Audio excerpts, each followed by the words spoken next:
ಚೇತನ ಯುಕ್ತವಾದದ್ದು ಯಾವುದು ಅಂದ್ರೆ ಸೂಕ್ಷ್ಮ ಶರೀರ ಸಹಿತವಾದದ್ದು ಚೇತನ, ಸೂಕ್ಷ್ಮ ಶರೀರ ರಹಿತವಾದದ್ದು ಅಚೇತನ. ಚೇತನ ಚೇತನ ರೂಪ ಜಗತ್ತಿನಲ್ಲಿ ಜಗತ್ತು ಇದೆರಡರಿಂದ ಕೂಡಿಕೊಂಡಿದೆ. ಭೋಗ ಮೋಕ್ಷಾರ್ಥವಾಗಿ ಇಹಲೋಕದ ಪರಲೋಕದ ಭೋಗ ಭಾಗ್ಯ ಬೇಕನ್ನೋರಿಗೂ, ಹಾಗೆಯೇ ಈ ಲೋಕದ ಭೋಗವು ಕ್ಷಣಿಕ, ಪರಲೋಕದ ಭೋಗವು ಕ್ಷಣಿಕ. ಯಥಾ ಕರ್ಮಚಿತಃ ಲೋಕಃ ಕ್ಷೀಯತೆ ಏವಮೇವಾಮುತ್ರ ಪುಣ್ಯಚಿತೋ ಲೋಕಃ ಕ್ಷೀಯತೆ ಅನ್ನುವಂತಹ ಶ್ರುತಿ ಪ್ರಮಾಣದಂತೆ ಕರ್ಮಚಿತಃ ಲೋಕಃ, ನಾವು ಏನೇನೋ ಕರ್ಮ ಮಾಡ್ತೇವೆ, ಕಾಯಕ ಮಾಡ್ತೇವೆ. ಈ ಕಾಯಕದಿಂದ ಏನೇನೋ ಸಂಪಾದನೆ ಮಾಡ್ತೇವೆ. ಆ ಸಂಪಾದನೆ ಮಾಡಿದ್ದು ಕೊನೆವರೆಗೆ ಇರ್ತದೆ ಏನಂದರೆ ಅದು ಸವಿಯುತ್ತದೆ, ನಾಶವಾಗುತ್ತದೆ. ಇದು ಹೇಗೋ ಪುಣ್ಯವನ್ನು ಗಳಿಸಿ ಯಜ್ಞ ಯಾಗ ಜಪ ತಪ ಹೋಮ ಹವನ ಮೊದಲಾದ ಸತ್ಕರ್ಮಗಳನ್ನು ಮಾಡಿ ದಾನ ಧರ್ಮ ಎಲ್ಲದರ ಕೂಡಿಸಿಕೊಡ್ರಿ. ಪುಣ್ಯ ಕರ್ಮವನ್ನು ಮಾಡಿ ಅಪೂರ್ವವನ್ನು ಗಳಿಸಿಕೊಂಡು ಪರಲೋಕಕ್ಕೆ ಹೋಗ್ತೇವೆ. ಅಲ್ಲಿ ಎಂಥ ಸುಖ ಇದೆ ಅನ್ನೋದನ್ನು ಪೂರ್ವದಲ್ಲಿ ಹೇಳಿದ್ದೇನೆ. ನೋಟ ಮಾತ್ರದಿಂದ ಸುಖ ಇಲ್ಲ, ಸ್ಮರಣೆ ಮಾಡಿದ ಕೂಡಲೇ ಮುಂದೆ ಬಂದುಬಿಡ್ತತಿ, ನೋಡಿದ ಕೂಡಲೇ ತೃಪ್ತಿ ಆಗ್ತೈತಿ, ಮತ್ತೇನಿಲ್ಲ. ಕನಸಿಗೂ ಪರಲೋಕದ ಭೋಗಕ್ಕೂ ಏನೂ ವ್ಯತ್ಯಾಸ ಇಲ್ಲ. ಕನಸಿನಾಗೂ ಮದುವೆ ಹೋಗಿದ್ದೇವೆ, ಮದುವೆ ಮಾಡೋಕ್ಕೆ ಯಾರ್ದೋ ಮದುವೆ ಮಾಡೋಕೆ ಹೋಗಿದ್ದೇವೆ, ಆಯ್ತು ಏನೇನು ನಡೆದದ್ದೆಲ್ಲ ನೋಡ್ತೇವೆ. ಊಟನೂ ಮಾಡ್ತೇವೆ, ಹೊಟ್ಟೆ ತುಂಬೈತೆ ಏನಾದ್ರೆ ತುಂಬಿಲ್ಲ, ಊಟ ಮಾಡಿದಂಗೆ ಆಗೈತಿ. ಆದ್ರೆ ಕನಿಷ್ಠನಾಗ ಹೊಟ್ಟೆ ತುಂಬೈತಿ. ಮತ್ತು ಯಾತ್ರಾದ್ಮೇಲೆ ಹೊಟ್ಟೆ ತುಂಬಿಲ್ಲ, ಕನಿಷ್ಠನಾಗ ಹೊಟ್ಟೆ ತುಂಬ್ದಂಗೆ ಆಗೈತಿ, ಕನಿಷ್ಠನಾಗ ಬಡ್ದಂಗೆ ಆಗೈತಿ, ಹೊಡೆದಂಗೆ ಆಗೈತಿ, ಬೇಯಿಸ್ಕೊಂಡಂಗೆ ಆಗೈತಿ, ಬೈದಂಗೆ ಆಗೈತಿ. ಅದೆಲ್ಲ ಕನಿಷ್ಠನಾಗ ಅಷ್ಟೇ. ಯಾತ್ರ ಆಯಿತು ಅದೇನೂ ಇಲ್ಲ. ಈ ಕನಸಿನ ಭೋಗ ಹೇಗೋ ಹಾಗೆ ಪರಲೋಕದ ಭೋಗ. ಯಾಕಂದ್ರೆ ಅಲ್ಲಿ ಸೂಕ್ಷ್ಮ ಶರೀರ ಐತಿ, ಸ್ಥೂಲ ಶರೀರ ಇಲ್ಲ. ಸ್ವರ್ಗಕ್ಕೆ ಹೋದವ್ರು ಯಾರು ಅಂದ್ರೆ ಸೂಕ್ಷ್ಮ ಶರೀರ ರೂಪ ಜೀವಾತ್ಮ ಹೋಗ್ಯಾನ. ಈ ಸ್ಥೂಲ ಶರೀರ ಇಲ್ಲ, ಅಲ್ಲಿ ಭೋಗಾಯತನ ಶರೀರ ಇಲ್ಲ. ಅದಕ್ಕಾಗಿ ಸ್ಮರಣೆ ಮಾಡಿದ ಕೂಡಲೇ ಕನಸಿನಾಗ ಹೆಂಗವ ನಿಮ್ಮ ಪದಾರ್ಥಗಳು ಎದುರಿಗೆ ಬರ್ತಾವಲ್ಲ, ಹಂಗಾಗಿ ಸ್ಮರಣೆ ಮಾಡಿದ ಕೂಡಲೇ ಆ ಪದಾರ್ಥ ಎದುರಿಗೆ ಬರ್ತದ. ನೋಡಿದ ಕೂಡಲೇ ತೃಪ್ತಿ ಆಗ್ತದೆ, ಕೇಳಿದ ಕೂಡಲೇ ತೃಪ್ತಿ ಆಗ್ತದೆ. ನೋಡೋದು ಕೇಳೋದು ಎಲ್ಲ ಇಟ್ಕೊಡ್ರಿ, ರೂಪ ರಸ ಗಂಧ ಗಂಧಾಸ್ಪತ್ರೆ ಎಲ್ಲ ಇಟ್ಕೊಡ್ರಿ. ಪರಲೋಕದ ಭೋಗವು ಇಷ್ಟ. ಅದನ್ನು ಬರೆದ್ರು ಉಪನಿಷತ್ಕಾರರು. ಯಥಾ ಕರ್ಮಚಿತಃ ಲೋಕಃ ಕ್ಷೀಯತೆ ಏವಮೇವಾಮುತ್ರ ಪುಣ್ಯಚಿತಃ ಲೋಕಃ ಕ್ಷೀಯತೆ. ಅದಕ್ಕೆ ಪರಲೋಕದ ಭೋಗವು ಕ್ಷಣಿಕ, ಇಹಲೋಕದ ಭೋಗವು ಕ್ಷಣಿಕ. ಈ ಕರೆಂಟ ಇದು ಕ್ಷಣಿಕ, ಹೋಗ್ತದೆ ಬರ್ತದೆ. ನಮ್ಮ ಗುರುಗಳು ಪೂರ್ಣಾನಂದ ಅಂತ ಹೇಳಿ ಆ ಕಾಲದಾಗ ಕರೆಂಟು ಹಳ್ಳಿಗೆ ಬಂದಿಲ್ಲ ಅಂತ ಏನಲ್ಲ. ಆದ್ರೆ ಅದು ಯಾವಾಗ ಹೋಗ್ಕೋತೇವೆ, ಹಳ್ಳಿಯಾಗ ಅಡ್ಡಾಡಿದ ಮಂದಿದು ಯಾವಾಗ ಹೋಗ್ಕೋತೇವೆ ಗೊತ್ತಿಲ್ಲ. ಅದಕ್ಕೆ ಅವ್ರು ಏನು ಅಂತಿದ್ರು ಅಂದ್ರೆ ಗ್ರಾಮೀಣ ಭಾಷೆಯಲ್ಲಿ ಈ ಕರೆಂಟ್ ಐತಲ್ಲ ಇದು ಬಂದದ್ದಿದೆ, ಯಾವಾಗ ಕೈ ಕೊಟ್ಟಾಡ್ತೋ ಹೋಗ್ಕೋತೇವೆ ಗೊತ್ತಿಲ್ಲ. ಅದಕ್ಕೆ ನಮ್ಗೊಂದು ಗ್ಯಾಸ್ ಹಚ್ಚಿಡ್ರಿ ಅಂತಿದ್ರಂತ. ಇದೇಳಿ ಬೇಕಾದ್ರೆ ಹೋಗ್ಲಿ, ನಮ್ಗೊಂದು ಗ್ಯಾಸ್ ಹಚ್ಚಿಡ್ರಿ ಅಂತಿದ್ರಂತ ಅವ್ರ ಭಾಷೆಯಲ್ಲಿ. ಈಕೆ ಬಂದಾಕಿ ಯಾಕೆ ನಮ್ಮ ಆಕಿ ಅಂತ ಗ್ರಾಮೀಣ ಭಾಷೆ ಮಂದಿ ಕೇಳಿಬೇಕಲ್ಲ ಅಂತಿದ್ರಂತ. ಹಂಗ ಇದು ಯಾವಾಗ ಬರ್ತದೆ ಯಾವಾಗ ಗೊತ್ತಿಲ್ಲ. ಇದು ಕ್ಷಣಿಕ. ಇಡೀ ಜಗತ್ತೇ ಕ್ಷಣಿಕ ಅಂದಾಗ ಮಾತಾಡೋರು. ಈ ಲೋಕದ ಭೋಗ ಭಾಗ್ಯಗಳು ಹೇಗೆ ಸವಿಯುತ್ತವೆಯೋ ಹಾಗೆ ಪರಲೋಕದ ಭೋಗ ಭಾಗ್ಯಗಳು ಕೂಡ ಸವಿಯುತ್ತವೆ. ಆದ್ರೆ ಅಲ್ಲಿಂದ ತಿರುಗಿ ಬರ್ತಾನೆ, ನೀವು ಇಲ್ಲಿಂದ ಮತ್ತೆ ಲೋಕನ ಹೋಗ್ತಾನೆ. ಇದು ಮುಗಿದ ಮೇಲೆ ನೀವು ಇಲ್ಲಿಂದ ಹೋಗಾವ, ಅಲ್ಲಿಂದ ಬರಾವ, ಇಷ್ಟೇ ವ್ಯತ್ಯಾಸ. ಬಂದು ಮತ್ತೊಂದು ಯಾವ ಶರೀರ ತೊಟ್ಕೋತಾನ ಅವನು ಪುಣ್ಯ ಪಾಪ ಕರ್ಮಕ್ಕೆ ಅನುಗುಣವಾಗಿ. ಮೋಕ್ಷಾರ್ಥವಾಗಿ ಇದು ಸಾಕಾಗಿತ್ತಂದ್ರೆ ಬೇಡಪ್ಪ, ಇನ್ನು ಹುಟ್ಟುದು ಸಾಕಾಗಿತ್ತಂದ್ರೆ ತನ್ನನ್ನು ತಾನು ತಿಳಿಯುವ ಮಾರ್ಗದಲ್ಲಿ ತೊಡಗಿಕೊಳ್ಳುವವರಿಗಾಗಿ ಲೋಕದ ಭೋಗಾಪೇಕ್ಷೆಗಳಿಗೂ ಮತ್ತು ಆಧ್ಯಾತ್ಮಿಕ ರಂಗದಲ್ಲಿ ಸಾಧಕರಿಗೂ ಏನನ್ನು ಹೇಳಬೇಕಾಗಿದೆಯೋ ಅದೆಲ್ಲವನ್ನು ಹೇಳುವುದಕ್ಕಾಗಿ ಬೇರೆ ಬೇರೆ ಪ್ರವರ್ತಿಸುತ್ತಿರ್ದ, ಬೇರೆ ಬೇರೆ ಅಂದರೆ ಎರಡು ದಾರಿ. ಒಂದು ಪ್ರವರ್ತಕ ಕರ್ಮ, ಇನ್ನೊಂದು ನಿವರ್ತಕ ಕರ್ಮ. ಭೋಗಾಪೇಕ್ಷೆಗಳು ಪ್ರವರ್ತಕ ಕರ್ಮದಲ್ಲಿ ತೊಡಗ್ತಾರೆ, ಫಲಾಪೇಕ್ಷೆಯಿಂದ ಮಾಡುವ ಕರ್ಮ, ಮತ್ತೇನಿಲ್ಲ. ಮೋಕ್ಷಾರ್ಥಿಗಳು ಫಲಾಪೇಕ್ಷೆ ಇಲ್ಲದೆ ಮಾಡ್ತಾರೆ, ಅದರ ಕರ್ತವ್ಯನ ಮಾಡ್ತಾರೆ, ಫಲದ ಅಪೇಕ್ಷೆ ಇರುವುದಿಲ್ಲ ಇವರಿಗೆ. ಅದು ನಿಷ್ಕಾಮ ಕರ್ಮ ಆಗ್ತದೆ, ಚಿತ್ತ ಶುದ್ಧಿ ದ್ವಾರ ಮೋಕ್ಷಕ್ಕೆ ಕಾರಣ ಆಗ್ತದೆ. ಅದಕ್ಕಾಗಿ ಬೇರೆ ಬೇರೆ ಪ್ರವರ್ತಿಸುತ್ತಿರ್ದ ವಾದಿಗಳಿಗೆ ಅಭಿಮತವಾದ ದ್ವೈತಿಗಳು, ಲೋಕದ ಅಭಿಚುಳ್ಳಂಥವ್ರೆಲ್ಲರೂ ದ್ವೈತಿಗಳೇ ಇವರು. ಅವರಿಗೆ ಅನೇಕ ಭೇದ ಇದೆ. ಮತ್ತು ಅದರಲ್ಲಿ ಮತ್ತು ಅದ್ವೈತಿಗಳಲ್ಲಿ ಅನೇಕ ಭೇದ ಇಲ್ಲ. ವೇದಾಂತಿಗಳಲ್ಲಿ ಭೇದ ಇದೆ, ಅದ್ವೈತಿಗಳಲ್ಲಿ ಭೇದ ಇಲ್ಲ. ವೇದಾಂತಿಗಳಲ್ಲಿ ಶಕ್ತಿ ವಿಶಿಷ್ಟಾದ್ವೈತಿಗಳಿದ್ದಾರೆ, ವಿಶಿಷ್ಟಾದ್ವೈತಿಗಳಿದ್ದಾರೆ, ದ್ವೈತಿಗಳಿದ್ದಾರೆ, ಇನ್ನೂ ಏನೇನೋ ಇದ್ದಾರೆ. ಇವು ಎಲ್ಲ ವೇದಾಂತದ ವಿಭಾಗ. ಆದರೆ ಅದ್ವೈತ ಸಿದ್ಧಾಂತ ಅದು ಒಂದು ಭಾಗ ವೇದಾಂತದಲ್ಲಿ. ಅದ್ವೈತ ಸಿದ್ಧಾಂತದಲ್ಲಿ ಭೇದ ಇಲ್ಲ. ಅವ್ರು ಯಾರೇ ಏನು ಹೇಳಿದ್ರು ಕೂಡ ಅವರಿಗೆ ಗುರಿ ಒಂದೇ, ಅದ್ವೈತ ಒಂದೇ ಗುರಿ. ಹೀಗಾಗಿ ಮೋಕ್ಷಾಪೇಕ್ಷಿಗಳಿಗೂ ಏನು ಬೇಕಾಗಿದೆ ಅನ್ನೋದನ್ನು ನಾನು ಈ ಗ್ರಂಥದಲ್ಲಿ ಅಭಿಪ್ರಾಯ ಗೊತ್ತಾಯ್ತಲ್ಲ, ಲೌಕಿಕರಿಗೂ ಪಾರಮಾರ್ಥಿಕರಿಗೂ ಏನೇನು ಬೇಕಾಗಿದೆಯಲ್ಲ ಅದನ್ನು ಹೇಳ್ತಾ ಇದ್ದೇನೆ. ಅದು ಯಾವ ಪ್ರಮಾಣದಿಂದ? ಕೃತಿಗಳ ಪ್ರಮಾಣದಿಂದ ಹೇಳ್ತಾ ಇದ್ದೇನೆ, ನಾನೇ ಅಲ್ಲ ಅನ್ನುವಂಥ ಅಭಿಪ್ರಾಯ. ಪ್ರವರ್ತಿಸುತ್ತಿದ್ದ ವಾದಿಗಳಿಗೆ ಅಭಿಮತವಾದ ಶಾಸ್ತ್ರಗಳು ಆವವು ಎಂದೊಡೆ. ಶಾಸ್ತ್ರಗಳು ಯಾವುವು? ಶಾಸ್ತಿ ಇತಿ ಶಾಸ್ತ್ರಂ, ಅಜ್ಞಾತ ಜ್ಞಾಪಕಂ ಶಾಸ್ತ್ರಂ. ಎರಡು ಭಾಗ ಆಕತಿ ಶಾಸ್ತ್ರ. ಶಾಸ್ತಿ ಇತಿ ಶಾಸ್ತ್ರಂ ಒಂದು ಭಾಗ, ಅಜ್ಞಾತ ಜ್ಞಾಪಕಂ ಶಾಸ್ತ್ರಂ ಇನ್ನೊಂದು ಭಾಗ. ಎರಡು ಭಾಗ ಆಕತಿ. ಅದು ಹೆಂಗೆ ಎರಡು ಭಾಗ ಆಕತಿ ಅಂದರೆ, ಚಿತ್ತ ಶುದ್ಧಿ ಆಗುವವರೆಗೆ ಏನೇನು ಮಾಡಬೇಕೋ ಅದನ್ನು ಹೇಳ್ತದೆ. ಇದನ್ನು ಬಿಡು, ಇದನ್ನು ಮಾಡು. ಚಿತ್ತ ಶುದ್ಧಿ ಆದಮೇಲೆ ನಿನ್ನನ್ನು ನೀನು ತಿಳಿ, ಅದು ಜ್ಞಾನ ಮಾರ್ಗ. ಇದು ಕರ್ಮ ಉಪಾಸನಾ ಮಾರ್ಗ. ಕರ್ಮ ಉಪಾಸನಾ ಮಾರ್ಗ ಶಾಸ್ತ್ರಂ. ಶಾಸ್ತಿ ಇತಿ ಶಾಸ್ತ್ರಂ ಅನ್ನುವುದು ಹೊಂದ್ಗಡೆ ಆಕೈತಿ. ಅಜ್ಞಾತ ಜ್ಞಾಪಕಂ ಅನ್ನುವ ಭಾಗ ಜ್ಞಾನ ಕಾಂಡ. ನಮ್ಮ ಸ್ವರೂಪ ನಮಗೆ ಗೊತ್ತಿಲ್ಲ, ಅದನ್ನು ತಿಳಿಸಿಕೊಡುವುದೇ ಜ್ಞಾನ ಕಾಂಡದ ಮಹತ್ವ. ಶಾಸ್ತ್ರಾಂಗಗಳು ಆವವು ಎಂದೊಡೆ. ಮೊದಲು ಮುಖ್ಯ ಪ್ರಮಾಣವಾದ ಋಗ್ವೇದ, ಯಜುರ್ವೇದ, ಸಾಮವೇದ, ಅಥರ್ವಣ ವೇದ. 4 ವೇದಗಳು. ಅಥರ್ವಣ ವೇದ ಇಲ್ಲಿ ಋಗ್ವೇದ, ಯಜುರ್ವೇದ, ಸಾಮವೇದ, ಅಥರ್ವಣ ವೇದ ಏನು ಹೇಳ್ತಾವ ಅನ್ನೋದು ಮುಂದೆ ಹೇಳ್ತಾರಂತೆ. 4 ವೇದಗಳೇ ಇಲ್ಲಿ ಪ್ರಮಾಣ. ಅಥರ್ವಣ ವೇದವೆಂಬವೇ ಇವೇ 4. ಸ್ವಯಂಭುವೆಂಬ ಈಶ್ವರನ ಪ್ರಣೀತವೆಂದು. ಸ್ವಯಂಭೂ ಅಲ್ಲ, ಸ್ವಯಂಭುವೆಂಬ ಈಶ್ವರ ಪ್ರಣೀತವು ಎಂದು. ಇಲ್ಲಿ ಪರಮಾತ್ಮನಿಗೆ ಸ್ವಯಂಭೂ ಅಂತ ಕರೀತಾರೆ. ಅಖಂಡ ಚೈತನ್ಯ ಹುಟ್ಟುವುದಲ್ಲ, ನೆನ್ಪಿಟ್ಕೊಳ್ರಿ. ಇಲ್ಲಿ ಸ್ವಯಂಭೂ ಅಂತ ಯಾವುದನ್ನು ಕರೀತಾರಂದ್ರೆ, ಮಾಯಾ ಉಪಾಧಿಯಿಂದ ಕೂಡಿದ್ದು ಸ್ವಯಂಭೂ. ಯಾವಾಗ ಮಾಯಾ ಉಪಾಧಿಯಿಂದ ಕೂಡಿದ್ದು ಆಗ ಜಗತ್ತಿಗೆ ಅವ ಕಾರಣ ಆಗ್ತಾನೆ. ಮಾಯಾ ಉಪಾಧಿ ಇಲ್ಲ, ಅವ ಜಗತ್ತಿಗೆ ಕಾರಣ ಆಗೋದಿಲ್ಲ. ಅದಕ್ಕಾಗಿ ಅವನು ಹುಟ್ಟವಲ್ಲ, ಏನೂ ಅಲ್ಲ. ಸ್ವಯಂ ಭವತಿ ಇತಿ ಸ್ವಯಂಭೂ. ತಾನೇ ಮಾಯಾ ಉಪಾಧಿಗಳನ್ನೇ ಕೂಡಿಕೊಂಡು, ಅಂದರೆ ಉಪಾಧಿಯನ್ನು ತಾನೇ ಕಲ್ಪಿಸಿಕೊಂಡು ಸ್ವಯಂ ಭವತಿ ಇತಿ ಸ್ವಯಂಭೂ. ತಾನೇ ಸಗುಣ ಬ್ರಹ್ಮಾತ, ಈ ಸರ್ವಜ್ಞತ್ವಾದಿ ಗುಣಗಳಿಂದ ಕೂಡಿಕೊಂಡ ಸ್ವಯಂಭೂ ಎಂದು ಅವನು ಈಶ್ವರ ಅಂತ ಕರಿತೇವೆ. ಸ್ವಯಂಭೂವನ್ನು ಈಶ್ವರ ಅಂತ ಕರಿತೇವೆ. ಅಖಂಡ ಚೈತನ್ಯವನ್ನು ಆತ್ಮ, ಪರಬ್ರಹ್ಮ ಅನ್ನುವ ಶಬ್ದಗಳಿಂದ ಕರಿತೇವೆ. ಇಲ್ಲಿ ಈಶ್ವರ ಅಂತ ಯಾವಾಗ ಕರಿತೇವೆ ಆವಾಗ ಸಗುಣ ಬ್ರಹ್ಮ ಅಂತ ಅಂಗೀಕಾರ ಮಾಡಬೇಕು. ಶ್ರೀಮನ್ ನಿಜಗುಣರ ಪದ್ಧತಿಯಂತೆ ಪರಶಿವ ಶಿವ 2 ಶಬ್ದ ಬಳಸಿದ. ಪರಶಿವ ಶಿವ.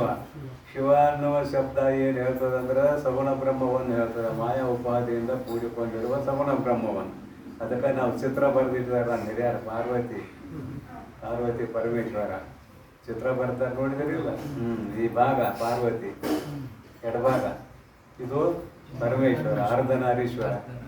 ಅರ್ಧನಾರೀಶ್ವರ ಅಂತ ಶಿವಪ್ಪನಿಗೆ ಒಂದು ರೂಪ ಕೊಟ್ಟ. ಅಂದ್ರೆ ಮಾಯಾ ಅವನೊಡನೆ ತಾದಾತ್ಮ್ಯ ಸಂಬಂಧದಿಂದ ಇದೆ ಅಂತ ಇಷ್ಟೇ ತಿಳಿಸಾಕ ಮತ್ತೇನಲ್ಲ. ಅರ್ಧನಾರೀಶ್ವರ ರೂಪ ಯಾಕೆ ಕೊಟ್ಟರು? ಮಾಯಾಶಕ್ತಿಯು ಪರಮಾತ್ಮನೊಡನೆ ತಾದಾತ್ಮ್ಯ ಸಂಬಂಧದಿಂದ ಕೂಡಿಕೊಂಡಿದೆ, ಅಂದ್ರೆ ಪರಮಾತ್ಮನ ಸ್ವರೂಪವೇ ಎನ್ನುವಂತೆ ಆಗಿದೆ ಅಂತ ಅಭಿಪ್ರಾಯ. ಅದಕ್ಕಾಗಿ ಅವನು ಈಶ್ವರ, ಅವನೇ ಸ್ವಯಂಭೂ ಎಂದು ಈಶ್ವರ ಪ್ರಣೀತವೆಂದು. ಯಾವಾಗ ತನ್ನನ್ನು ತಾನು ಮಾಯಾ ಉಪಾಧಿಯಿಂದ ಕೂಡಿಸಿಕೊಂಡು, ನೋಡ್ರಿ ಎಂಥ ಸುಳ್ಳು ಹೇಳ್ತಾರೆ ಅಂದ್ರೆ ಹೇಳ್ತಾರೆ ಮುಂದೆ. ಮಾಯಾ ಉಪಾಧಿಯಿಂದ ಕೂಡಿಸಿಕೊಂಡ ಎಷ್ಟು ಸುಳ್ಳು ಹೇಳ್ತಾರೆ ಅನ್ನೋದು ಮುಂದೆ ಹೇಳ್ತೇನೆ. ಪೀಡಿಸಿಕೊಳ್ಳುತ್ತಿದ್ದ 4 ವೇದನೆಗಳು, ಅವುಗಳ ಹೆಸರ 4 ವೇದಗಳ ಮೇಲೆ ಹೇಳಿರಲ್ಲ, ಋಗ್ವೇದ, ಯಜುರ್ವೇದ, ಸಾಮವೇದ, ಅಥರ್ವಣ ವೇದ, 4 ವೇದಗಳು. ಅವುಗಳಲ್ಲಿ ಇಲ್ಲಿ ನಿಲ್ಲಿಸ್ತೀನಿ. ಅವುಗಳಲ್ಲಿ ಇಲ್ಲಿ ಮಾಯೆ ಇಲ್ಲವೇ ಇಲ್ಲ. ಅದೊಂದು ಕಲ್ಪಿತ ಪದಾರ್ಥ. ಆ ಕಲ್ಪಿತ ಪದಾರ್ಥ ತಾನ ಕೂಡಿಸ್ಕೊಂಡ. ಕಲ್ಪಿತ ಪದಾರ್ಥ ಅಂದ್ರೆ ಏನು? ಸುಳ್ಳು. ಆ ಸುಳ್ಳಾದ ಪದಾರ್ಥವನ್ನು ತಾನೇ ಕೂಡಿಸ್ಕೊಂಡ. ಶಬ್ದ ಬರ್ತಾರೆ ಮಾಯೆಗೆ. ಯಾ ಮಾ ಸಾ ಮಾಯ. ಯಾ ಮಾ ಸಾ ಮಾಯ. ಇದು ಸಂಸ್ಕೃತ ಶಬ್ದ. ಯಾವುದು ಮಾ ಇಲ್ಲವೋ, ಸ ಅದು ಮಾಯ. ವಿಚಿತ್ರತೆ ಅದಿಲ್ಲದೆ ಕೂಡ ಇಷ್ಟೆಲ್ಲ ಆಟ ಆಡ್ಸಕತ್ತ. ವಿಚಾರ ಕಾಲದಲ್ಲಿ ಇದ್ದಂಗಾಗೈತಿ, ವಿಚಾರ ಕಾಲದಲ್ಲಿ ಇರ್ದಂಗತ್ತೆ. ವಿಚಾರ ಕಾಲದಲ್ಲಿ ಇದೆ ಅಲ್ಲ, ಇದ್ದಂಗಾಗೈತಿ. ಇದೆ ಅಂದ್ರೆ ಮತ್ತೆ ಅದು ಒಗ್ಬೇಕಾಕೈತಿ. ವಿಚಾರ ಕಾಲದಲ್ಲಿ ಇದ್ದಂಗಾಗೈತಿ, ವಿಚಾರ ಕಾಲದಲ್ಲಿ ಇರದಂಗಾಗೈತಿ. ಅದೇ ಮತ್ತೆ ಹಗ್ಗ ಹಾವ. ನಮ್ಮ ಪರಮ ದೃಷ್ಟಾಂತ ಏನು? ಹಗ್ಗ ಹಾವ. ಹಗ್ಗದ ಸಾಮಾನ್ಯ ಜ್ಞಾನ ಐತಿ, ಇದು ಅವಿಚಾರ ಕಾಲ. ಅದು ಸರ್ಪ ಹಾವಿನಂತೆ ಕಾಣ್ತದೆ. ವಿಚಾರ ಮಾಡ್ರಿ, ಒಂದು ಬೆಳಕು ತೊಗೊಂಬರ್ರಿ, ನೋಡ್ರಿ. ನೋಡಿದಾಗ ಏನಾಯ್ತು? 3 ಹುಡಿಯಿಂದ ಕೂಡಿದ ಒಂದು ಹಗ್ಗದ ತುಂಡು. ಇದು ವಿಚಾರ ಕಾಲ. ಅದೇನಾಯ್ತು? ಹೊರಗೆ ಬರ್ತೇನೆ ಇಲ್ಲ. ಮತ್ತೆ ಇದ್ದಂಗಾಗೈತೆ ಅಂತ ಯಾಕೆ ಅನ್ಬೇಕು? ಇದೇ ಅಂದ್ರೆ ಏನಾಕತಿ? ಈಗೂ ಇರ್ಬೇಕಾಕತಿ.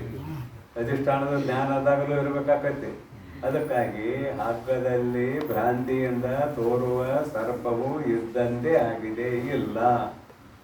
ಜಗತ್ತನ್ನು ಅಷ್ಟೇ ಹಣೆ ಬರ. ಅಧಿಷ್ಠಾನದ ಜ್ಞಾನ ಆಗುವವರೆಗೆ ಇದು ಇದ್ದಂಗನ ತಿಳ್ಕೊಂಡಿದ್ದೇವೆ, ಏನಾದ್ರು ಸತ್ಯ ಅಂತ ತಿಳ್ಕೊಂಡಿದ್ದೇವೆ, ಅದು ಭ್ರಾಂತಿ. ಜಗತ್ತಿನ ಭ್ರಾಂತಿ ಇದ್ದಂಗಾಗಿ. ಜಗತ್ತು ಇದ್ದಂಗಾಗಿ. ಅಧಿಷ್ಠಾನದ ಜ್ಞಾನ ಎಂದಾಗ್ತದ ಅಂದ ಇಲ್ದಂಗಾಗ್ತದೆ. ಈಗ ಇದ್ದಂಗಾಗಿತ್ತು, ಅದು ಇಲ್ದಂಗಾಗ್ತದೆ. ಆದರೆ ಅಧಿಷ್ಠಾನದ ಜ್ಞಾನ ಆಗೋದಕ್ಕೂ ಸುಲಭ ಇಲ್ಲ. ನಮ್ಮ ಸ್ವರೂಪದ ಜ್ಞಾನವೇ ಅಧಿಷ್ಠಾನ ಜ್ಞಾನ. ಮತ್ತೇನು ಬೇರೆ ಹೋಗ್ಬೇಡ್ರಿ. ನಾವೇನಂದೀವಿ? ಮರ್ತೀವಿ. ಇದರಲ್ಲಿ ನಾನು ಅಂತೀವಿ, ಎಲ್ಲ ವ್ಯವಹಾರ ನಡೀತು. ನಿದ್ರೆಯಾಗಿದ್ದು ನಾನು ಅಲ್ಲ ಅಂದು ಏನೂ ವ್ಯವಹಾರ ಇಲ್ಲ. ಇಲ್ಲೇ ಬಂಧನೂ ಇದೆ, ಮೋಕ್ಷನೂ ಇಲ್ಲೇ ಇದೆ ದೃಷ್ಟಾಂತದಲ್ಲಿ. ನಿದ್ರಾವಸ್ಥೆಯೇ ಮೋಕ್ಷ ತಿಳಿಸಾಕ ದೃಷ್ಟಾಂತ. ಜಾಗೃತ ಅವಸ್ಥೆಯೇ ಬಂಧನ. ಅದು ಎರಡರೂ ನಡುಕತಿ. ಸ್ವಪ್ನ ಅವಸ್ಥೆ. ಅದನ್ನ ಯಾಕೆ ಮಾಡಿದ್ರು ವಿಚಾರ ಅಂತ ಕೇಳಿದ್ರೆ ಅಲ್ಲ, ಒಂದು ಬಂದಾಗ ನೋಡೋಣ, ಪ್ರಸಂಗ ಬಂದಾಗ. ಅಂತೂ ಜಗತ್ತು ಇದ್ದಂಗಾಗೈತಿ. ಇಷ್ಟು ಹೇಳ್ಬೇಕಾಗೈತಿ ನನಗೆ, ಮತ್ತೇನಿಲ್ಲ. ಜಗತ್ತು ಇದ್ದಂಗಾಗೈತಿ. ಇದ್ದಂಗೆ ಯಾಕಾಯ್ತು ಅಂದ್ರೆ ಇವನೇ ಕಲ್ಪಿತ. ಯಾರ? ಸಬಲ ಬ್ರಹ್ಮವೇ ಕಲ್ಪಿತ. ಯಾಕಂದ್ರೆ ಇಲ್ಲದ ಮಾಯಾ ಕೂಡಿಸ್ಕೊಂಡ. ಇಲ್ಲದೆ ಇರೋ ಮಾಯಾ ಕೂಡಿಸ್ಕೊಂಡ ಕಲ್ಪಿತ. ಸಗುಣ ಬ್ರಹ್ಮ ಅನ್ನೋದು ಯಥಾರ್ಥ ಅಲ್ಲ ಅಂತ ಇದರ ಅರ್ಥ, ಮತ್ತೇನಲ್ಲ. ಸಗುಣ ಬ್ರಹ್ಮ ಅನ್ನೋದು ಯಥಾರ್ಥ ಅಲ್ಲ. ಮುಮುಕ್ಷುಗಳಿಗೆ ತಿಳಿಸುವುದಕ್ಕಾಗಿ ಇದನ್ನ ಪರಮಾತ್ಮನೇ ವ್ಯವಸ್ಥೆ ಮಾಡಿದಾನೆ, ಮತ್ತೇನಲ್ಲ. ಅದನ್ನು ನಿಜವನ್ನು ಬರೀತಾ ಇದ್ದಾರೆ.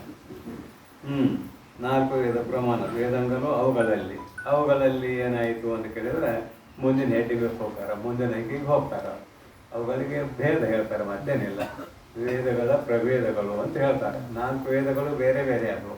ಒಂದೊಂದು ಭೇದದಲ್ಲಿ ಎಷ್ಟು ಭಾಗ ಇದಾವೆ ಅನ್ನೋದು ಹೇಳ್ತಾರೆ. ಅದ್ರಾಗೇನು ಹೇಳುವಂಥದ್ದಿಲ್ಲ. ಓದಿದ್ರೆ ನಿಮ್ಗೆ ಗೊತ್ತಾಗ್ತದೆ. ನೋಡ್ರಿ, ಋಗ್ವೇದವು 21 ಭೇದವಾಗಿರುವುದು. ಋಗ್ವೇದ 21 ವಿಭಾಗ ಆಗೈತೆ ಅಂತ. ಈಗ ಅವೆಷ್ಟು ವಿಭಾಗ ಚಾಲ್ತಿಯಲ್ಲಿದ್ದಾವೆಲ್ಲ ಗೊತ್ತಿಲ್ಲ. ಲುಪ್ತಪ್ರಾಯ, ನಾಶವಾಗಿಲ್ಲ, ಲುಪ್ತಪ್ರಾಯ ಅಂತ ಕರೀತಾರೆ. ಋಗ್ವೇದವು 21 ಭೇದಂ ಆಗಿರುವುದು. ಯಜುರ್ವೇದವು 11 ಭೇದಂ ಆಗಿರುವುದು. ಯಜುರ್ವೇದ 11 ಭೇದ ಆಗಿದೆ. ಸಾಮವೇದವು 1000 ಭೇದಂ ಆಗಿರುವುದು. ಸಾಮವೇದ ಅದು 1000 ಭೇದ ವಿಭಾಗ ಆಗೈತಿ. ಅಥರ್ವಣ ವೇದವು 9 ಭೇದಮಾಗಿರ್ಕಂ.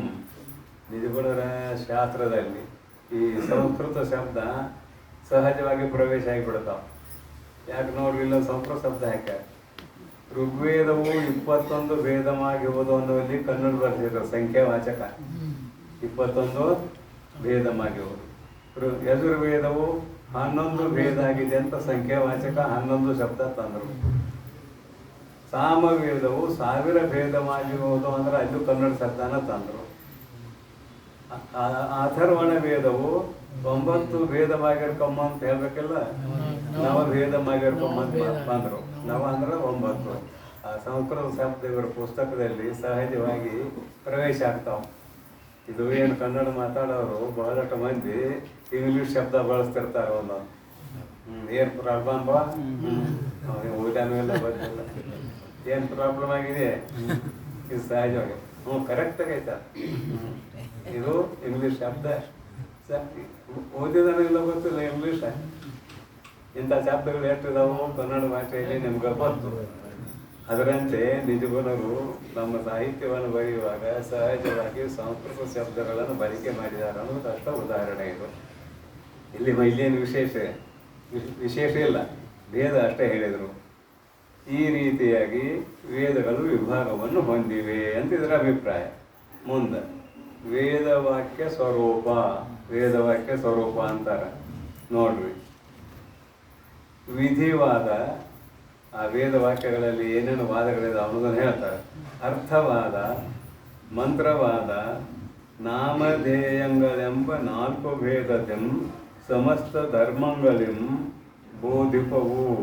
ಅವುಗಳಲ್ಲಿ ರಾಜಾಜ್ಞೆಯಂತೆ ಪುರುಷರ್ಗಳಂ ನಿಷೇಧ ಧರ್ಮದೆಂ ತಿರುಗಿಸಿ ಧರ್ಮವೇ ಮಾಡತಕ್ಕದ್ದೆಂಬುವುದೇ ವಿಧಿವಾದವೆನಿಸುವುದು.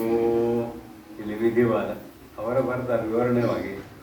ಏನಂತಾರೆ ವಿಧಿವಾದ ಏನದು ಏನು ಹೇಳ್ತದೆ ಅಂತ ಕೇಳಿದರೆ, ಮೊದಲು ಹೆಸರು ಹೇಳಿದರು. ವಿಧಿವಾದ, ಅರ್ಥವಾದ, ಮಂತ್ರವಾದ, ನಾಮಧೇಯಗಳು ಅಂತ 4 ಭೇದ ಮಾಡ್ತಾರೆ.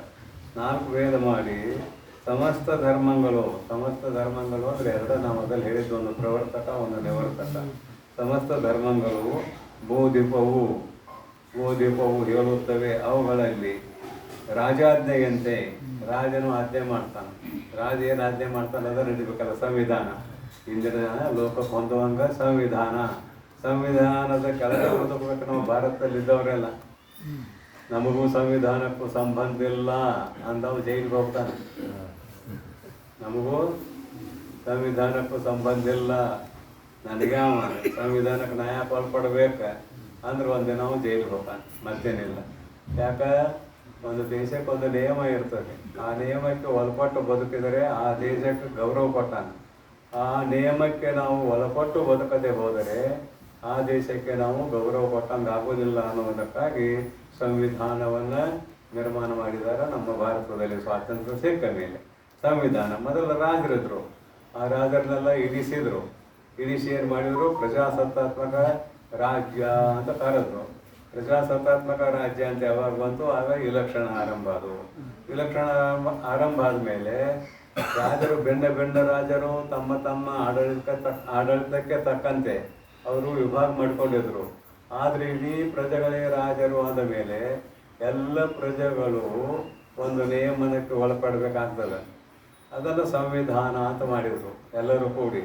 ಆ ಸಂವಿಧಾನದ ಆಜ್ಞೆಯಂತೆಯೇ ನಾವು ಬದುಕಬೇಕು. ಇದು ಆಜ್ಞೆ. ಇಲ್ಲಿ ಪರಮಾತ್ಮನು ಏನು ಆಜ್ಞೆ ಮಾಡ್ತಾನಂತ ಕೇಳಿದ್ರೆ ಸಂವಿಧಾನ ಹೇಳಕತ್ತೇನೆ. ಪರಮಾತ್ಮನ ಸಂವಿಧಾನ ರಾಜಾಜ್ಞೆಯಂತೆ, ಸಂವಿಧಾನದ ಆಜ್ಞೆಯಂತೆ ನಾವು ಬದುಕಬೇಕು ಅನ್ನೋದು ಅಲ್ಲಿ ಬಿಡ್ರಿ, ಇನ್ನು ಹೊರಗಿಂದು ಒಳಗೆ ಬರ್ರಿ. ರಾಜಾಜ್ಞೆಯಂತೆ ಪುರುಷರ್ಗಳಂ, ಪುರುಷ ಶಬ್ದದ ಅರ್ಥ ಹಿಂದೆ ಹೇಳಿಯಾಗಿದೆ, ಮತ್ತೆ ಬೇಡ. ಅದು ಎಲ್ಲ ಸಾಧಕರು, ಅವ್ರ ಹೆಣ್ಮಕ್ಳಾಗಲಿ ಗಂಡು ಮಕ್ಕಳಾಗಲಿ ಎಲ್ಲ ಸಾಧಕರು. ನಿಷೇಧ ಧರ್ಮದೆಂ ತಿರುಗಿಸಿ, ಇವರನ್ನು ಪುರುಷರನ್ನು ನಿಷೇಧ ಧರ್ಮದೆಂ ತಿರುಗಿಸಿ. ನಿಷೇಧ ಧರ್ಮ, ಮಾಡಬಾರದನ್ನು ಮಾಡುವುದು ನಿಷೇಧ ಧರ್ಮ. ಬ್ರಾಹ್ಮಣೋ ನ ಹನ್ಯಾತ್, ಸನ್ಯಾಸಿ ನ ಹನ್ಯಾತ್. ಬ್ರಾಹ್ಮಣನ ಕೊಲ್ಲಕ್ಕೆ ಹೋಗ್ಬೇಡ, ಸನ್ಯಾಸಿಯನ್ನು ಕೊಲ್ಲಕ್ಕೆ ಹೋಗ್ಬೇಡ, ಇನ್ನೊಂದು ಪ್ರಾಣಿ ಕೊಲ್ಲಕ್ಕೆ ಹೋಗ್ಬೇಡ ಹೇಳ್ತದ ಶಾಸ್ತ್ರ. ಅಹಿಂಸೆಯನ್ನು ಇಲ್ಲಿ ಇನ್ನೊಂದು ಪ್ರಾಣಿ ಕೊಲ್ಲಲಿಕ್ಕೆ ಹೋಗ್ಬೇಡ್ರಿ ಅಂತ ಹೇಳ್ತದೆ. ಆದರೆ ಈ ಪ್ರಾಣಿಗಳೇ ನಮ್ಮ ಆಹಾರ ಅಂತ ಹೇಳ್ತ ಜನ ಇದ್ದಾರೆ, ಗೊತ್ತಿಲ್ಲ ನಿಮಗೆ. ವೆಜಿಟೇರಿಯನ್, ನಾನ್ ವೆಜಿಟೇರಿಯನ್ ಅಂತ ಏನೇನೋ ಹೇಳ್ತಾರಲ್ಲ, ನೋಡ್ರಿ ಕನ್ನಡ ಇಂಗ್ಲೀಷ್ ಬಂದಿದೆ. Vegetarian, non vegetarian. ಮಾಂಸಾಹಾರಿಗಳು, ಶಾಕಾಹಾರಿಗಳು, ಶುದ್ಧ ಕನ್ನಡ. ಇದು ಎಲ್ಲರಿಗೂ ಅರ್ಥ ಆಗ್ಲಿಕ್ಕಿಲ್ಲ. ಶಾಕಾಹಾರಿಗಳ ಅಂದ್ರೆ ಏನು ಅಂತ. ಅದಕ್ಕೆ ವೆಜಿಟೇರಿಯನ್, ನಾನ್ ವೆಜಿಟೇರಿಯನ್ ಸಹಜವಾಗಿ ಶಬ್ದಗಳು ಬರ್ತಾ ಅಂತ ಹೇಳಕತ್ತೇನೆ. ಶಾಸ್ತ್ರ ಏನು ಹೇಳ್ತದೆ, ಸುರಾಮ್ನ ಪಿಬೇತ, ಸರಾಯಿ ಕುಡಿಬೇಡ್ರಿ ಅಂತ ಹೇಳ್ತಾರೆ. ಕಲಂಜಂ ಮಾ ಭಕ್ಷಯೇತ, ಅದಕ್ಕೆ ಕಲಂಜಮ್ಮ ಭಕ್ಷಯೇತ ವಿಶುದ್ಧ ಪದಾರ್ಥ ತಿನ್ನಬೇಡ. ಕಲಂಜಮ್ಮ ಅಂದ್ರೆ ಅದೇ ಏನು ಹೇಳಿಲ್ಲಲ್ಲ, ನಾನು ವಿದ್ಯುತ್ತಿದೆ ಅದು ತಿನ್ನಬೇಡ್ರಿ ಅಂತ ಅವ್ರ ಅರ್ಥ. ಇದರಂತೆ ಪರದಾರಾಮ್ನ ಗೃಹ್ಣೀಯ, ಪರಧನಂನ ಗೃಹ್ಣೀಯ ಇತ್ಯಾದಿ. ಇದನ್ನು ಬಿಡು, ಇದನ್ನು ಮಾಡಬೇಡ, ಇದು ಆಜ್ಞೆ, ರಾಜಾಜ್ಞೆ ಎಂದೇ. ನಿಷೇಧ ಧರ್ಮದಂ ತಿರುಗಿಸಿ, ನಿಷೇಧ ಕರ್ಮಗಳನ್ನು ಬಿಡಿಸಿ, ಧರ್ಮವೇ ಮಾಡತಕ್ಕದ್ದು ಎಂಬುವುದೇ. ಧರ್ಮವೇ ಪರೋಪಕಾರ, ದಾನ, ಧರ್ಮ, ಇನ್ನೊಬ್ಬರಿಗೆ ಹಿಂಸೆ ಆಗದಂತೆ ನಡೆದುಕೊಳ್ಳುವುದು ಮಾತಿನಿಂದ, ಮನಸ್ಸಿನಿಂದ, ಶರೀರದಿಂದ. ಇದು ಯಜ್ಞ, ಯಾಗ, ಜಪ, ತಪ, ಹೋಮ, ಹವನ ಮಾಡು, ದೇವರ ಪೂಜಾ ಮಾಡು, ಮಂತ್ರ ಪಠನ ಮಾಡು, ಗುರುಗಳನ್ನು ಮಾಡಿಕೊ, ಇದೆಲ್ಲ ಹೇಳುವುದು ಈ ಭಾಗದಲ್ಲಿ. ಧರ್ಮವೇ ಮಾಡತಕ್ಕದ್ದೆಂಬುವುದೇ. ಮಾನವ ಧರ್ಮ ಯಾವುದು ಅಂತ ಹೇಳಿದ್ದೇನೆ ನಮ್ಮನ್ನೇ. ತನ್ನನ್ನು ತಾನು ತಿಳಿಯುವುದೇ ಮಾನವ ಧರ್ಮ, ಬೇರೆ ಧರ್ಮ ಇಲ್ಲ. ತನ್ನನ್ನು ತಾನು ತಿಳಿಯುವುದೇ ಮಾನವ ಧರ್ಮ. ಲೋಕದ ವ್ಯವಹಾರದಲ್ಲಿ ನೀವೇನಾರ ಜಾತಿಗಳನ್ನ ಇಟ್ಕೊಂಡು ಆ ಧರ್ಮ ಈ ಧರ್ಮ ಅಂತ ಏನಾದರೂ ಹೇಳ್ಕೊಡ್ರಿ, ಆದರೆ ಪರಮಾರ್ಥದಲ್ಲಿ ಎರಡೇ, ಒಂದು ಧರ್ಮ ಒಂದು ಅಧರ್ಮ, ಎರಡೇ, ಬೇರೆ ಧರ್ಮ ಇರಲಿ. ವಿಧಿವಾದವು ಎನಿಸುವುದು ಅಂದರೆ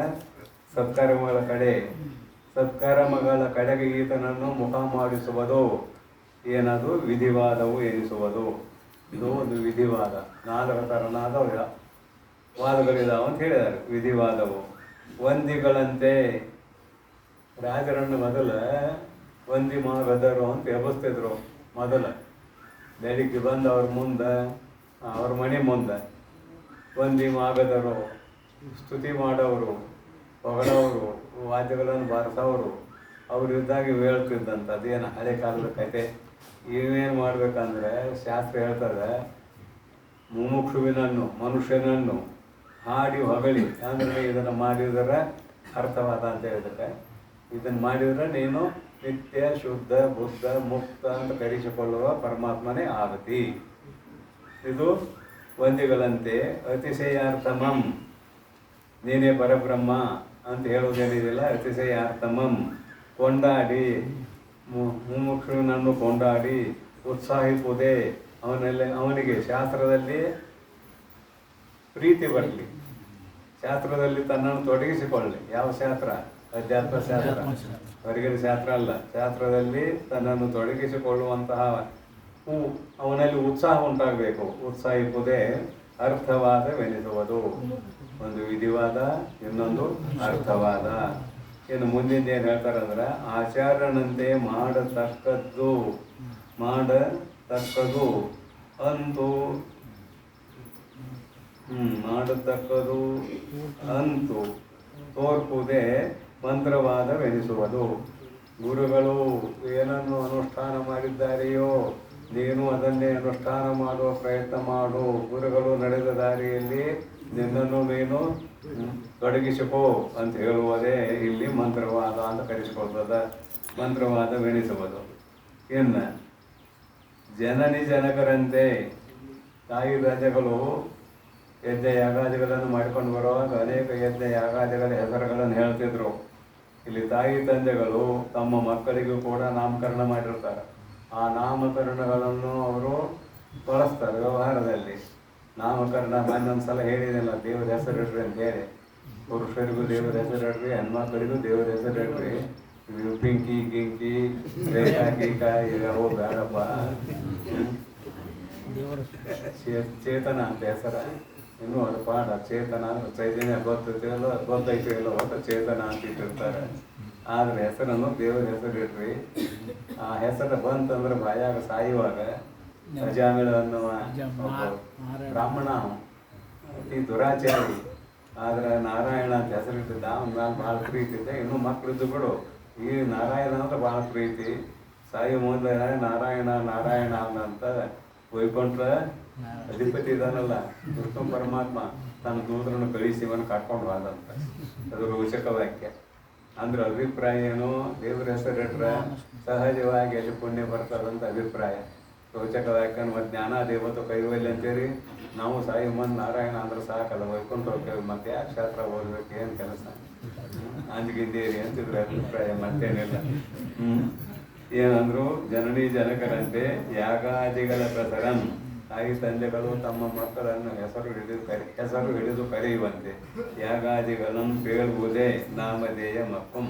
ಯಾಗ ಅನೇಕ ವಿಧವಾದ ಯಾಗಗಳಿವೆ. ಕಾರ್ಯದೃಷ್ಟಿ ಯಾಗ ಅಂತಿದೆ, ಪುತ್ರಕಾಮೇಷ್ಟಿ ಯಾಗ ಅಂತಿದೆ, ಜ್ಯೋತಿಷ್ಠೋಮ ಯಾಗ ಅಂತಿದೆ, ಅಶ್ವಮೇಧ ಯಾಗ ಅಂತಿದೆ. ಅನೇಕ ಯಾಗಗಳ ಹೆಸರುಗಳನ್ನು ಸಹಜವಾಗಿ ಉಚ್ಚಾರ ಮಾಡಬೇಕು. ಇದರ ಅಭಿಪ್ರಾಯ ಏನು ಅಂದರೆ ಅಧ್ಯಾತ್ಮ ರಂಗದಲ್ಲಿ ತೊಡಗಬೇಕು ಅನ್ನುವಂಥ ಅಭಿಪ್ರಾಯ, ಮತ್ತೇನಿಲ್ಲ. ಈ ರೀತಿಯಾಗಿ ಆ ಅಂಕಿಯ ವಿಷಯ ಮುಗಿದು ಈಗ ಬೇರೆ ಅಂಕಿ ಯಾವುದಪ್ಪ ಅಂತ ಕೇಳಿದ್ರೆ 6ನೆಯ ಅಂಕಿ ವೇದಾಂಗಗಳು. ಮತ್ತಂ ಆ ವೇದಕ್ಕೆ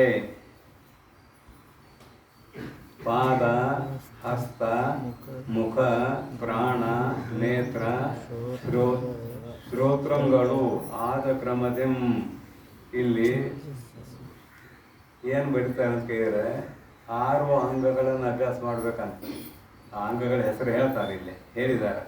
ಆ 6 ಅಂಗಗಳು ಯಾವ ಅನ್ನೋದನ್ನು ಹೇಳ್ತಾರೆ.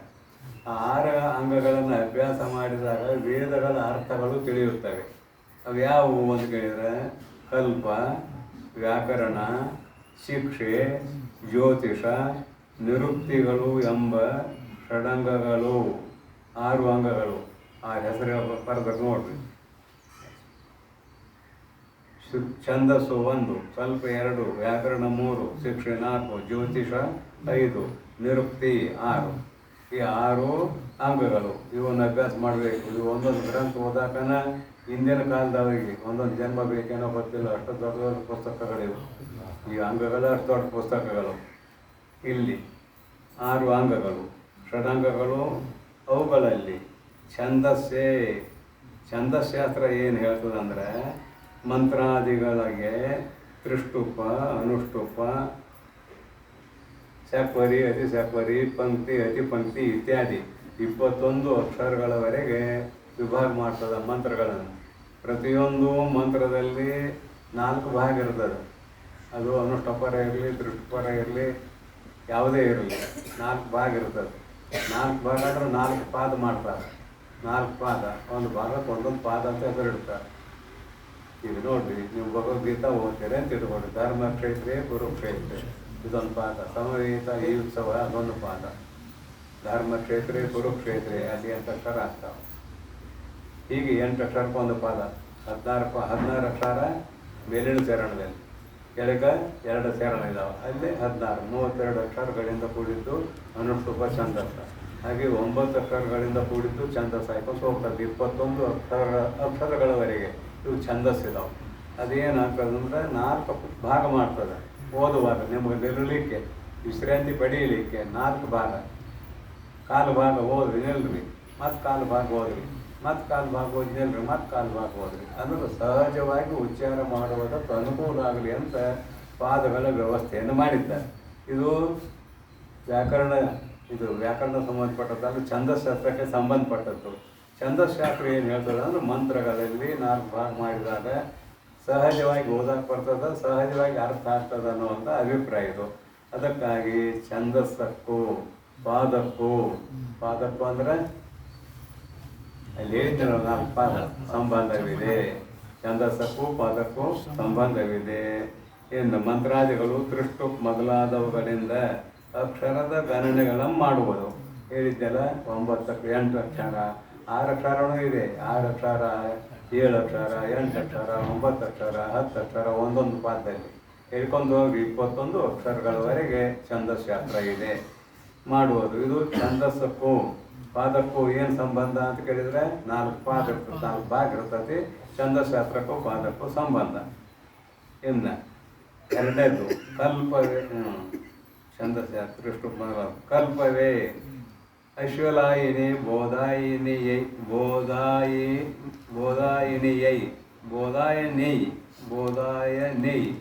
ನೋಡ್ರಿ ಏನಂತ ಪುಸ್ತಕ ಬೋಧಾಯನೈ ಅಂತಿದೆ. ಎಕಾರ ಹೊತ್ಬಿಟ್ಟಿದ್ದಾನೆ. ಬೋಧಾಯನೀಯ ಗೊತ್ತಿಲ್ಲ. ಬೋಧಾಯನೀಯ ಆಪಸ್ತಂಭಿಯಾದ ಸೂತ್ರ ರೂಪದಂ ಯಜ್ಞ ಪ್ರಯೋಗಾದಿಗಳನ್ನು ಕಲ್ಪಿಸುವುದು. ಇದೇನು ಮಾಡ್ತದ? ಎರಡನೇದು ಒಂದು ಗೆಳೆಯರು ಬರೀತಾರೆ, ಛಂದಸ್ಸದು ಮುಗಿತಲ್ಲ, ಕರಣೆ ಮಾಡೋದು.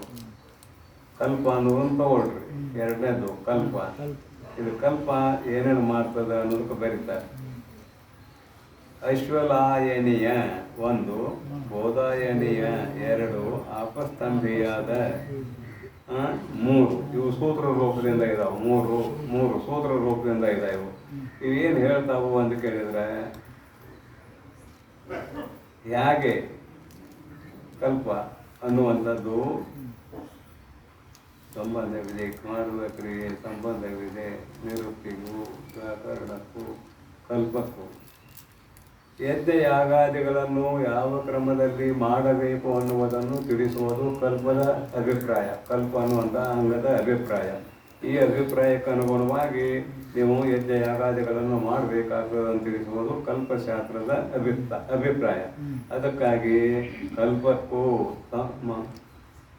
ಕಲ್ಪಕ್ಕೂ ಹಸ್ತಕ್ಕೂ ಸಂಬಂಧವಿದೆ. ನೀವು ಕ್ರಿಯೆ ಮಾಡುವುದು ಯಾವುದರಿಂದ? ಹಸ್ತಗಳಿಂದ. ಕಲ್ಪಕ್ಕೂ ಹಸ್ತಕ್ಕೂ ಸಂಬಂಧ ಇದೆ. ಕಾಲುಗಳದ ಕತೆ, ಅವು ನಡ್ದಾಡಕ್ಕಷ್ಟ. ನೀವು ಕ್ರಿಯೆ ಮಾಡಬೇಕಾದ್ರೆ ಕೈಗಳಿಂದಲೇ ಮಾಡಬೇಕು. ಊಟಾರ ಮಾಡಿರಿ, ಸ್ನಾನಾರ ಮಾಡಿರಿ, ಅಥವಾ ಹೊಲಕ್ಕೆ ಹೋದ್ರಿ, ಮೇವಾರ ಕೊಯ್ಯಿರಿ, ಅಥವಾ ಬರೆಯಾಕೆ ಕೊಡಿದ್ರಿ, ಕೈಯಲ್ಲೇ ಬರೀರಿ. ಎಲ್ಲ ಕೈಯಲ್ಲೇ. ಕ್ರಿಯೆಗೂ ಹಸ್ತಕ್ಕೂ ಸಂಬಂಧ ಇದೆ. ಯಜ್ಞ ಯಾಗಾದಿಗಳನ್ನು ಹೇಗೆ ಮಾಡಬೇಕು ಇದಕ್ಕಿದ್ದಾಗ ಸುಮ್ಮನೆ ಒದರ್ತಾವ.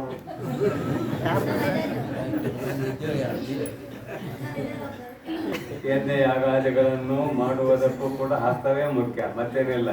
ಸ್ರವಾದಿಗಳನ್ನು ನಡ್ಕೊಂಡು ಅಲ್ಲಿ ತುಪ್ಪ ಪುರಾಣಾಚಾರ್ಯಗಳನ್ನು ಹಾಕೋದಕ್ಕೆ ಕೈಗಳೇ ಕಾರಣ. ಆದುದರಿಂದ ಕಲ್ಪ ಅನ್ನುವಂತಹ ಈ ಅಂಗ ಏನು ಹೇಳ್ತದೆ ಅಂತ ಕೇಳಿದರೆ ಕ್ರಿಯೆಗಳನ್ನು ಹೇಳ್ತದೆ. ಆದುದರಿಂದ ಇದು ಹಸ್ತಕ್ಕೆ ಸಂಬಂಧಪಟ್ಟದ್ದು ಅಂತ ಅಭಿಪ್ರಾಯ. ಮುಂದೆ ಏನಿದೆ ನೋಡೋಣ್ರಿ.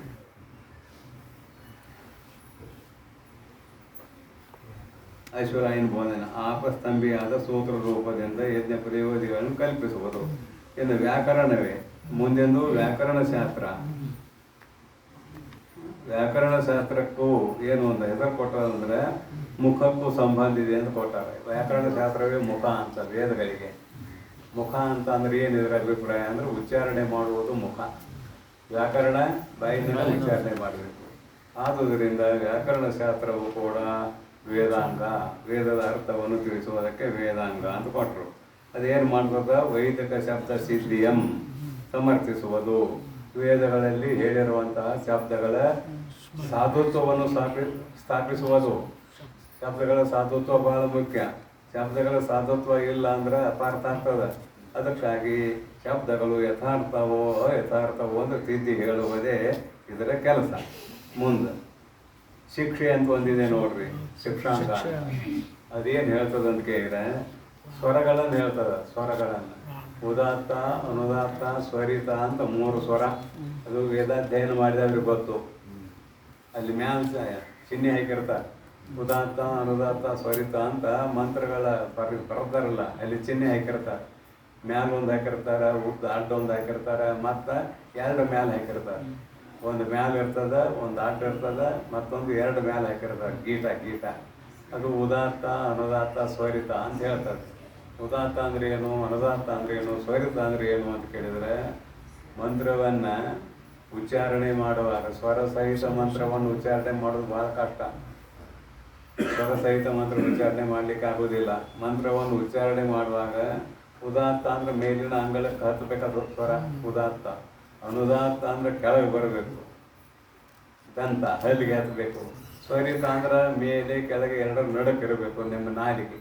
ಉದಾತ್ತ ಮ್ಯಾಲೆ, ಅನುದಾತ್ತ ಹಲ್ಲಿಗೆ ಹತ್ತಬೇಕು.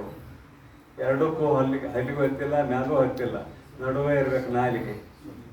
ಆವಾಗ ಏನಾಗ್ತದಲ್ಲ ಸ್ವರಿತ ಅಂತ ಆಗ್ತದಂತ. ಇದು ಯಜ್ಞ ಯಾಗಾದಿಗಳನ್ನು ಮಾಡುವವರಿಗೆ ಬಹಳಷ್ಟು ಮುಖ್ಯವಾದಂತಹ ವಿಚಾರ ಅನ್ನುವುದು ಇಲ್ಲಿ ಅಭಿಪ್ರಾಯ. ಇದನ್ನು ಮುಗಿಸ್ಬಿಡ್ತೇನೆ ಒಂದು 2 ಮಿನಿಟ್ನಾಗ.